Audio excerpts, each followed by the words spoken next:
Et allez, on se retrouve pour ce module 4 pour suivre son SEO. Par rapport à ça, je vais te montrer comment on fait avec Ahref. Donc tu tapes Ahref. J'espère que tu as bien pris ton compte. Ce sera plus simple comme ça. Ici, en fait, dans le dashboard, tu vas voir tous les sites que tu as. Donc moi, j'en ai pas mal. Et encore, j'en ai supprimé beaucoup. Parce que tu es limité après sur la quantité de crédits que tu utilises. Oh, moi j'ai encore de la place. Là, par exemple, je vais te montrer Aiko Shiba, donc lancé le 19 novembre, donc ça fait pile 2 mois. Sur la partie donc santé du site, là j'ai un petit problème avec des 429, mais c'est pas très grave parce que ça pénalise pas sur Google, c'est que pour l'outil Ahref. Donc on voit que j'ai un rank domaine de 9, pas mal. J'ai 11 domaines référents, parce que oui, j'ai acheté des backlinks, j'en ai acheté 11 du coup, peut-être même 12 ou 13, ça va monter encore. Il y a 14 liens entrants, j'ai un trafic organique, donc d'après lui, de 276. En réalité, j'ai plus que ça, je dois arriver à 350, je te montre.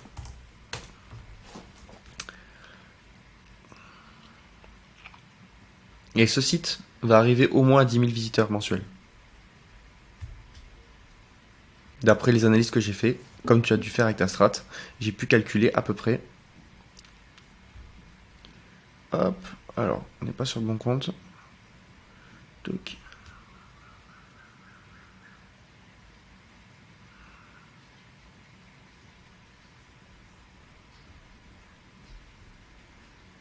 Le chien du monde, du coup, je vais le retirer parce qu'il n'existe pas. Et Aiko.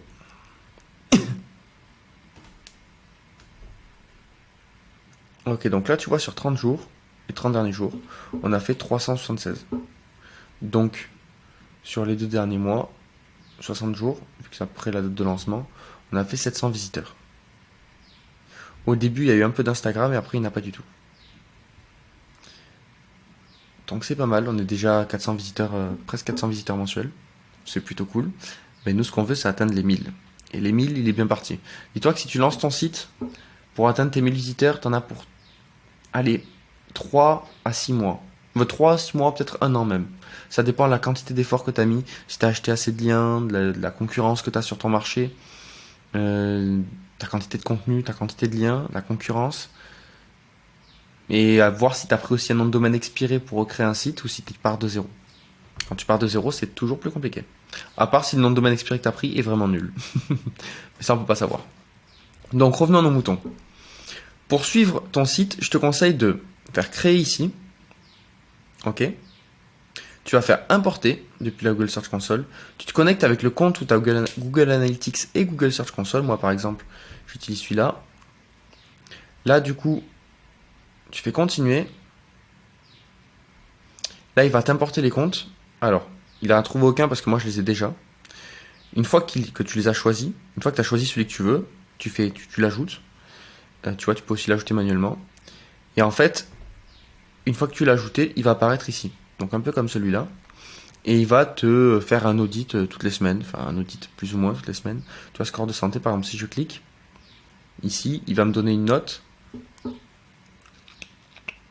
Les erreurs, donc ce que lui considère comme des erreurs. Parce qu'il y a des choses que j'ai choisi de ne pas indexer. Et il y a des 429.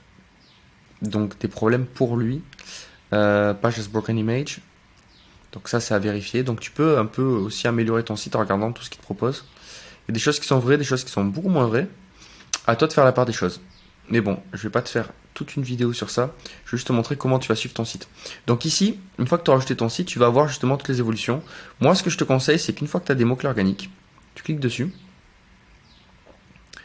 Tu prends tes positions jusqu'à 50. Appliquer. Et tout ce qui est là, tu vas les ajouter. Par exemple, est-ce que j'en trouve un? Voilà. Nom de chien stylé japonais. Je rank 12e dessus. Pas mal. Donc je l'ajoute. Comme ça. Soit tu fais comme ça, Ekoshiba, et tu le rentres dedans. Soit, s'il y en a plusieurs, par exemple, nombre de shops à portée de Shiba Inu. Ça, c'est intéressant. 12e. Ah, c'est des bons mots-clés, ça. Et celui-là. Et tu fais ajouter à rank tracker. Et voilà. Tout simplement. Tu vois, ce site, il m'a mis 1 mois et demi à à créer, pas à temps plein bien sûr, à faire toutes les pages, à rajouter, il y a 50 produits, il y a plus de 20 pages, j'ai dû mettre 10 articles de blog, et faire toutes les pages catégories, enfin, il y a eu beaucoup de choses, et en même temps j'ai tapé le design dessus. Un mois et demi, mais en vrai je suis content pour l'instant de la montée qu'on a, même sur la search, c'est vraiment bien. Donc en fait avec Ahref, tu vas vraiment suivre tout ton SEO, moi je te conseille de suivre qu'avec ça quasiment. Si t'as SEMrush, n'hésite pas à le mettre aussi dessus. Le but, quand un outil, c'est jamais trop fiable. Plus t'as d'outils, plus tu peux mixer un peu les données et avoir vraiment de la qualité. Hop, je me connecte là-dessus, je te montre un peu ce que ça donne sur la search. Voilà, sur les performances de la search, on est là. Sur les 3 derniers mois, donc tu peux voir qu'il a bien été lancé le 11 novembre. On est resté en bas, on est monté. Et petit à petit, on monte. Le plus qu'on ait fait, c'est 1220 impressions jour, avec 19 clics. Ah, 22 clics là. Et on redescend, et normalement ça doit continuer à redescendre et remonter. Si ça fait des vagues comme ça, c'est bon signe.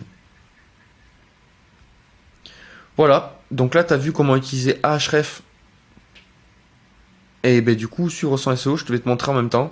Paramétrer. Je te montre dans une autre vidéo comment paramétrer Google Analytics et Google Search Console.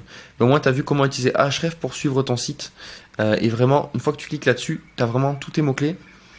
Et tu peux même te faire des exports. Parce qu'une fois que tu as ces données, ce qui est intéressant, c'est de savoir un peu quelle page a le plus de mots-clés. Ok.